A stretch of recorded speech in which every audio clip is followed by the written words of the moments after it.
Shalom, shalom, bien-aimés dans le Seigneur, que la grâce, la paix, la joie, l'amour, la lumière et la foi totale en Dieu habitent en vos cœurs et y demeurent pour toujours. Rendons grâce au Seigneur qui renouvelle en chacun d'entre nous son souffle de vie. Bénissons-le en ce 6e dimanche du temps ordinaire de l'année liturgique C. Disons-lui notre gratitude parce qu'il nous permet de vivre notre méditation dominicale qui porte le titre de « Aie totalement confiance en Dieu ».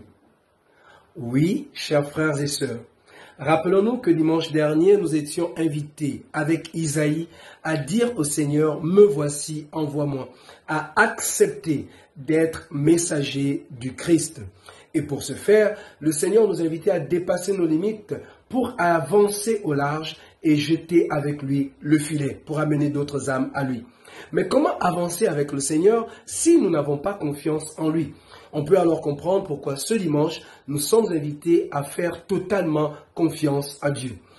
Oui, l'homme est porté à une dualité entre le bien et le mal, entre la vie et la mort. Et des deux côtés, il y a des épreuves, il y a des difficultés. C'est pourquoi, dans l'évangile du jour, Jésus nous parle de béatitude. Non pas que Jésus se réjouisse ou nous pousse à nous réjouir du malheur ou de la souffrance. Non, mais il nous dit, heureux êtes-vous parce que vous avez fait le bon choix.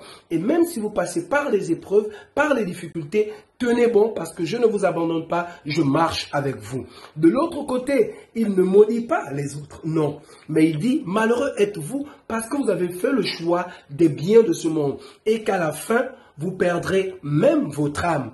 Oui, c'est une invitation à prendre conscience que les deux chemins ont des difficultés. Seulement l'avantage du chemin de Dieu, c'est-à-dire de la recherche des biens éternels, des biens célestes, Dieu chemine avec nous. Et même dans les épreuves, il est présent. Alors que de l'autre côté, nous sommes abandonnés à nous-mêmes. C'est d'ailleurs pour cette raison que le prophète Jérémie, dans la première lecture, nous dira de faire le choix de Dieu. Pourquoi? Parce que nous serons alors capables de porter du fruit.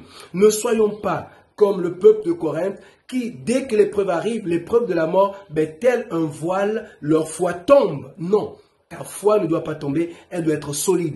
Parce que si le Christ n'est pas ressuscité, vaine est notre foi. Or, il est bel et bien ressuscité. Alors, prions les uns pour les autres.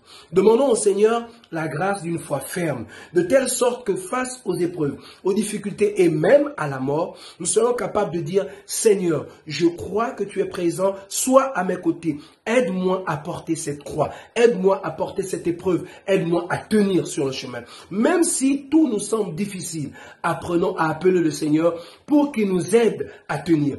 Et lorsque les œuvres de ce monde essaieront de nous distraire, que nous soyons capables de dire, Seigneur, remplis-moi de ton esprit de discernement pour que je ne fasse pas le mauvais choix, mais que je reste constant dans ma foi pour sa plus grande gloire et le salut de chacune de nos âmes. Loué soit Jésus-Christ à jamais.